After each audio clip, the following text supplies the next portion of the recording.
வணக்கம். திசைகளின் 10 மணி செய்திகள். ஒற்றுமை அரசாங்கத்தில் மோதல் நீடித்தால் அது திடீர் பொது தேர்தலுக்கு வழிவகுக்கும். பிரதமர் அன்வார் எச்சரிக்கை. ஒற்றுமை அரசாங்கத்திற்குள் நிலவும் உறவுகள் மேலும் சீர்கெடும் பட்சத்தில் முன்கூட்டியே பொது தேர்தலை சந்திக்க தயாராக இருப்பதாக பிரதமர் டத்தோஸ்ரீ அன்வார் இப்ராஹிம் தலைமையிலான பக்கத்தான் ஹரப்பான் கூட்டணியானது இன்று எச்சரிக்கை விடுத்துள்ளது. ஜொஹூரில் இன்று நடைபெற்ற பக்கத்தான் ஹரப்பான் 2026 மாநாட்டில் உரையாற்றிய அக்கூட்டணியின் தலைவரான அன்வார், அரசியல் கூட்டணிக்குள் உள்ள உறவை சிலர் விளையாட்டாக எடுத்துக்கொண்டால் மக்களிடமே மீண்டும் ஆணையை பெற நாடு முழுவதும் பொது தேர்தலை நடத்த வேண்டிய சூழல் உருவாகலாம் என்றும் தெரிவித்துள்ளார். மேலும் எதிர்க்கட்சிகள் மோதல் அரசியலை தேர்வு செய்தால் பக்கத்தான் ஹரப்பான் அதற்கு உறுதியான பதிலளிக்கும் என்றும் அவர் எச்சரித்துள்ளார். இந்த அறிவிப்பானது ஜொஹோர் மாநில பாரிசான் நேஷனல் கூட்டணி அனைத்து 56 மாநில தொகுதிகளிலும் போட்டியிட திட்டமிட்டுள்ளதாக அறிவித்ததை அடுத்து வெளியாகியுள்ளது. அதேவேளையில் நெகிரி சம்பிலானில் தேவையான சூழல் ஏற்பட்டால் முழுமையான போட்டிக்கு தயாராக இருப்பதாகவும் ஜாசேகாவும் அறிவித்திருந்தது. இதனிடையே சிலாங்கூர், பினாங்கு உள்ளிட்ட மாநிலங்களிலும் பக்கத்தான் ஹரப்பான் தேர்தல் தயார் நிலையை பற்றி விரைவில் கூட்டணி தலைவர்களுடன் ஆலோசனை நடத்த உள்ளதாகவும் அன்வார் தெரிவித்துள்ளார். கடந்த 3 ஆண்டுகளில் ஒற்றுமை அரசாங்கம் அரசியல் நிலைத்தன்மை மற்றும் தேசிய ஒற்றுமையை பாதுகாக்கும் நோக்கில் சீர்திருத்தங்களில் கவனமாக செயல்பட்டதாகவும் அதற்கிடையில் பல அழுத்தங்களை சந்தித்ததாகவும் அவர் தனது உரையில் விளக்கமளித்துள்ளார்.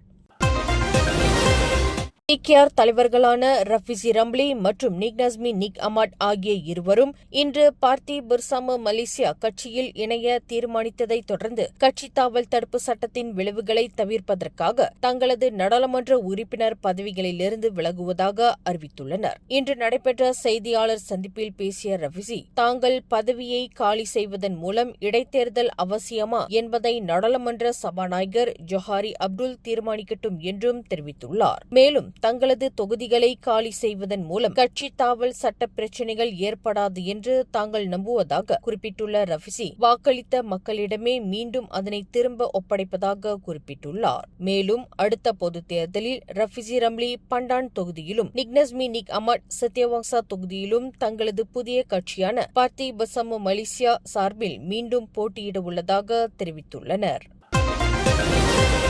பிகேஆர் கட்சியை விட்டு விலகி நாடாளுமன்ற உறுப்பினர் பதவியையும் ராஜினாமா செய்வதாக அறிவித்த அக்கட்சி உறுப்பினர்கள் டத்தோஸ்ரீ ரஃபிஸ் ரம்லி மற்றும் நிக் நஸ்மி நிக் அமாட் ஆகியோரின் உறுப்பினர் பதவி தானாகவே ரத்து செய்யப்பட்டுள்ளதாக பிகேஆர் கட்சி அறிவித்துள்ளது. இதுகுறித்து அக்கட்சியின் பொதுச் செயலாளர் ஃபுசியா சாலே இன்று ஞாயிற்றுக்கிழமை வெளியிட்ட அறிக்கையில், இரு நாடாளுமன்ற உறுப்பினர்களும் கட்சியை விட்டு வெளியேறி தங்களது நாடாளுமன்ற தொகுதிகளையும் காலி செய்வதாக அறிவித்த உரைகளின் பதிவுகள் கட்சிக்கு கிடைத்துள்ளதாக தெரிவித்துள்ளார். மேலும் பிகேஆர் கட்சியின் அரசியல் சட்டம் பிரிவு 9(1)C அடிப்படையில் இவ்வாறு அறிவித்ததன் மூலம் அவர்களின் உறுப்பினர் பதவி தானாகவே முடிவுக்கு வந்துவிடும் என அவர் குறிப்பிட்டுள்ளார்.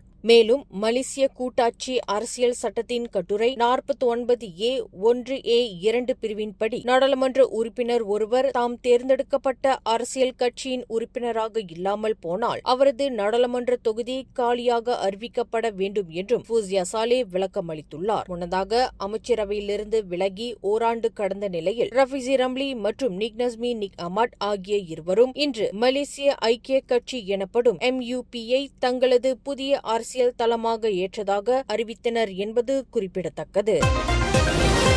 அசர்பைஜான் தலைநகர் பாக்குவில் நடைபெற்று வரும் உலக நகர்ப்புற மன்றம் WUF13 நிகழ்வின் ஒரு பகுதியாக நடைபெற்ற உள்ளூர் மற்றும் பிராந்திய அரசாங்கங்களின் சர்வதேச மாநாட்டில் மலேசியாவின் வீடமைப்பு ஊராட்சித்துறை அமைச்சர் ngah Komeng உரையாற்றினார். நகரமயமாக்கலில் மனிதநேயம் மற்றும் வீடமைப்பு வழங்கல் ஆகியவை அடிப்படை கொள்கைகளாக இருக்க வேண்டும் என்றும் அவர் வலியுறுத்தினார். மேலும் மலிவு விலை மற்றும் அனைவரும் அணுகக்கூடிய வீடமைப்பை உருவாக்குவது அரசாங்கத்தின் முக்கிய முன்னுரிமை என்றும் அவர் தெரிவித்துள்ளார். மலேசியாவில் 77 விழுக்காடு மக்கள் சொந்த வீடுகளில் வசிக்கின்றனர் என்றும் குறைந்த வருமானம் கொண்ட குடும்பங்களுக்கு வீடுகள் வழங்க பல திட்டங்கள் தொடர்ந்து செயல்படுத்தப்பட்டு வருகின்றன என்றும் ngah Komeng தமது உரையில் குறிப்பிட்டுள்ளார். மேலும் முதன்முறையாக வீடு வாங்குபவர்களுக்கு சலுகை கடன் திட்டங்கள், முதியோரின் சமூக மற்றும் பொருளாதார நலன், குடியிருப்பு பகுதிகளில் சூரிய ஆற்றல் பயன்பாடு, தரமான வீட்டு வளாகங்கள் மற்றும் பூங்காக்கள் உருவாக்கம் ஆகியவை ஆகியவையும் அரசாங்கத்தின் கவனத்தில் உள்ளதாக ngா கோமெங் தெரிவித்துள்ளார். அதேவேளையில் காலநிலை மாற்றம் மற்றும் உலக அரசியல் மாற்றங்கள் நகர்ப்புற வளர்ச்சி கொள்கைகளில் முக்கிய தாக்கத்தை ஏற்படுத்தும் என்பதையும் அவர் சுட்டிக்காட்டியுள்ளார்.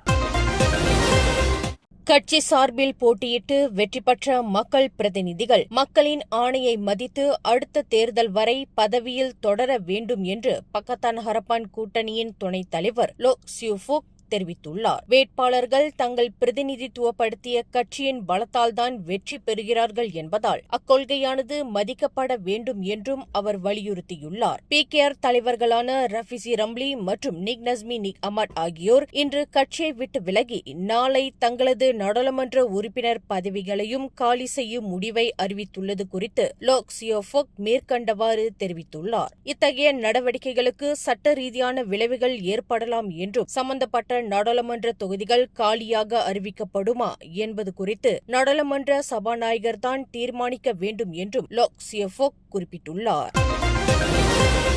பேங்க் நெகாரா மலேசியா அறிமுகப்படுத்தியுள்ள 5 பில்லியன் ரிங்கெட் மதிப்பிலான SME SRF திட்டத்தின் கீழ் நாடு முழுவதும் உள்ள PMKS நிறுவனங்கள் மே 15 முதல் குறைந்த வட்டி நிதியுதவிக்காக விண்ணப்பிக்கலாம். தகுதியான நிறுவனங்களுக்கு 7,50,000 ரிங்கெட் வரை ஆண்டிற்கு 3.7 விழுக்காடு வட்டியில் நிதி பெற முடியும். பேங்க் கர்ஜசம ராயட் மலேசிய பிரஹான் மற்றும் SME வங்கி உள்ளிட்ட 18 நிதி நிறுவனங்கள் மூலம் இந்த உதவி வழங்கப்படுகின்றது. இவ்வாண்டு டிசம்பர் 31ஆம் தேதி வரை அல்லது 5 பில்லியன் ரிங்கெட் நிதியானது முழுமையாக பயன்படுத்தப்படும் வரை விண்ணப்பங்கள் ஏற்கப்படும் என்றும் தெரிவிக்கப்பட்டுள்ளது. மேலும் தற்போதைய பொருளாதார சவால்களால் பாதிக்கப்பட்ட சிறு மற்றும் குறு தொழில்களுக்கு உதவியாக விண்ணப்பம் மற்றும் நிதி வழங்கும் செயல்முறைகளை வேகப்படுத்துமாறு குஸ்காப் நிதி நிறுவனங்களை கேட்டுக் கொண்டுள்ளது.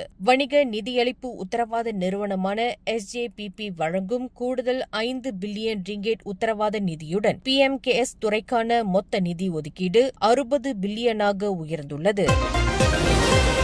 மலேசியாவில் நீண்ட காலமாக பயன்படுத்தப்பட்டு வரும் B40, M40, T20 வருமான பிரிவுகள் தற்போதைய பொருளாதார நிலையை பிரதிபலிக்கிறதா என்ற விவாதம் அதிகரித்து வரும் நிலையில் T20 பிரிவுக்கான புதிய வரையறை குறித்து அமைச்சரவை இதுவரை எந்த ஆலோசனையும் நடத்தவில்லை என்று இரண்டாவது நிதியமைச்சர் அமீர் அம்சா அசிசான் தெரிவித்துள்ளார். அரசாங்கம் தற்போது மானிய எரிபொருள் விநியோகத்தை மேம்படுத்துவதிலும் குறிப்பாக பூடி 95 திட்டத்தின் செயல்முறையை வலுப்படுத்துவதிலும் கவனம் செலுத்தி வருவதாகவும் அவர் குறிப்பிட்டுள்ளார். மேலும் கடந்த வார அமைச்சரவை கூட்டத்தில் T20 அல்லது வேறு எந்த தீ வகைப்பாடு பற்றியும் விவாதிக்கப்படவில்லை என்பதையும் அவர் உறுதிப்படுத்தியுள்ளார். முன்னதாக பிரதமர் டத்தோஸ்ரீ அன்வார் இப்ராஹிம் உயர் வருமானம் பெறும் மக்களுக்கான பெட்ரோல் மானிய மறுசீரமைப்பு தொடர்பான முன்மொழிவை அரசாங்கம் விரைவில் இறுதிப்படுத்தும் என்றும் அதற்கு முன்பு அது குறித்து ஆய்வுகள் மேற்கொள்ளப்படும் என்றும் அறிவித்திருந்தார் என்பது குறிப்பிடத்தக்கது.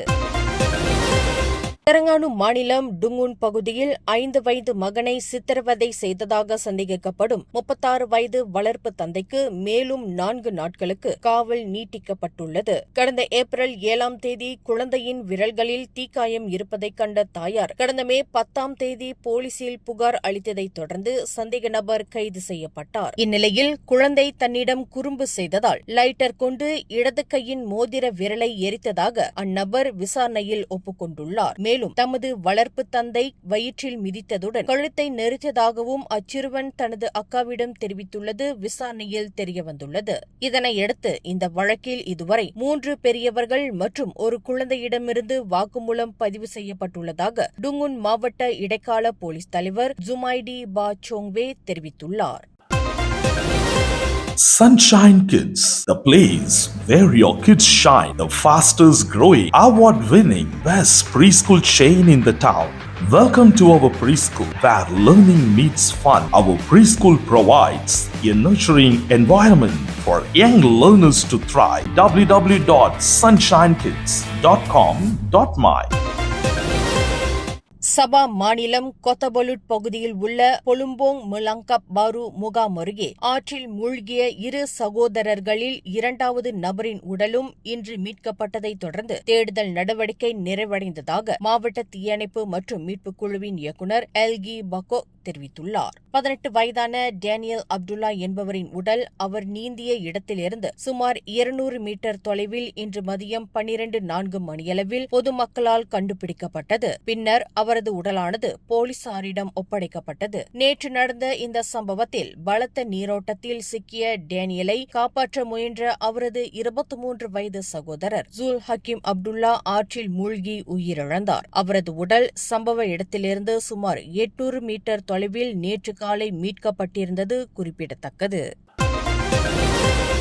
கெடா மாநிலத்தில் 73 வயது பள்ளி பேருந்து ஓட்டுநர் ஒருவர் கடந்த 2 ஆண்டுகளாக மாணவர்கள் இல்லாததால் தனது பேருந்தை கட்டண பயணிகள் சேவையாக பயன்படுத்தி வந்துள்ளார். இறுதிச் சடங்கு ஒன்றில் கலந்து கொள்ள 26 பயணிகளை ஏற்றிச் சென்ற போது சாலை போக்குவரத்து இலாகாவைச் சேர்ந்த அதிகாரிகள் அப்பேருந்தை நிறுத்தி சோதனை செய்துள்ளனர். அப்போது அனுமதி விதிமுறைகளை தவறாக பயன்படுத்தியதாக சந்தேகத்தின் பேரில் அப்பேருந்தை அதிகாரிகள் பறிமுதல் செய்துள்ளனர். இச்சம்பவம் குறித்து செய்தியாளர் சந்திப்பில் பேசிய கெடா ஜேபிஜே இயக்குநர் ஸ்டீன் வான் லுத்தம் கடந்த 2 ஆண்டுகளாக மாணவர்கள் இல்லாத காரணத்தால் அப்பேருந்து பள்ளி சேவைக்கு பயன்படுத்தப்படவில்லை என்பது விசாரணையில் தெரியவந்துள்ளதாக குறிப்பிட்டுள்ளார். இந்நிலையில் நில பொது போக்குவரத்து சட்டம் 2010 பிரிவு 22(3) பிரிவு 81 ஆகியவற்றின் கீழ் பேருந்தை பறிமுதல் செய்ததாகவும் ஸ்டீன் வான் லுத்தம் தெரிவித்துள்ளார். மேலும் அந்த ஓட்டுநர் விசாரணைக்காக தடுத்து வைக்கப்பட்டுள்ளதாகவும் அவர் தெரிவித்துள்ளார்.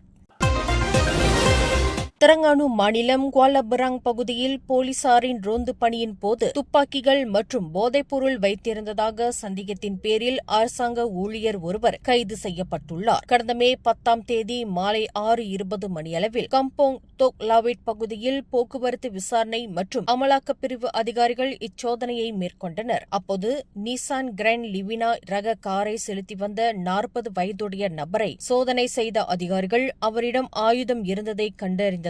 குழு தெலங்கானா மாவட்ட போலீஸ் தலைவர் ஷாருடின் அப்துல் வஹாப் தெரிவித்துள்ளார். அவரிடமிருந்து 2 கை துப்பாக்கிகள், 2 கிராம்பிட் கத்திகள், 1 ஜோடி கை விலங்குகள் மற்றும் போதைப் பொருட்கள் ஆகியவை கைப்பற்றப்பட்டுள்ளதாகவும் அவர் குறிப்பிட்டுள்ளார். இந்நிலையில் அவரிடம் ஆயுதங்கள் எப்படி வந்தது என்பது குறித்தும் அதை வைத்திருந்ததற்கான காரணம் குறித்தும் போலீசார் தீவிர விசாரணை மேற்கொண்டு வருகின்றனர்.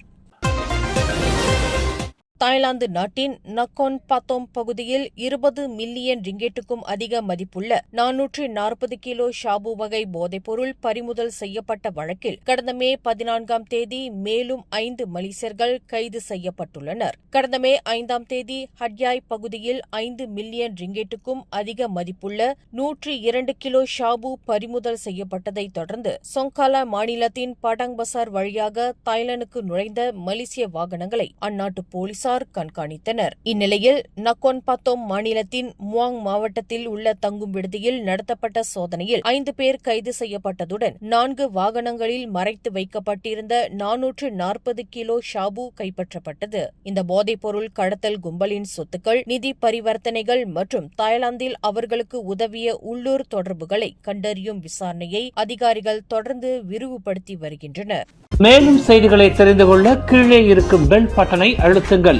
உங்கள் மகிழ்ச்சியை வெளிப்படுத்த லைக் மற்றும் ஷேர் செய்யுங்கள். தொடர்ந்து திசைகளோடு இணைந்திருக்க சப்ஸ்கிரைப் செய்யுங்கள்.